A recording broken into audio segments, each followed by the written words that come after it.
one that they're certainly overall behind in how much they're monetizing in terms of digital partnerships. That's on YouTube and just like outside of just any digital channel, there's not nearly as much monetization.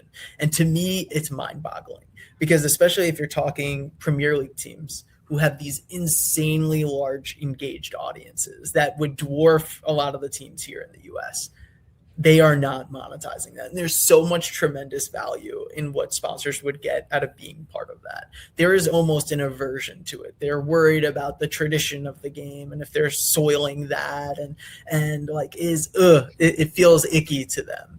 And to me, I say, well, European market, sure, I can give you all the US examples of how it works, but let's stick within the European market. I'll go to F1. I mean, F1 has produced some of the best digital partnerships of the last few years. You think about Aston Martin and their fan-made campaign with TikTok. You think about McLaren and everything that they've done with Google Pixel or Mercedes and WhatsApp, right?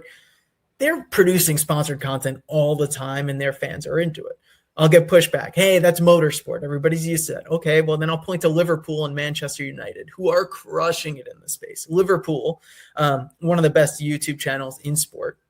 So that, like, in terms of YouTube specific, I would absolutely look to them for everything they're doing with memberships and localization with language and just creating YouTube native formats. They do a really, really strong job. But those clubs are crushing with sponsorship and do plenty of it. And in fact, they have room for growth. And so it's proven out. Fans don't care if content is sponsored as long as it's done tastefully.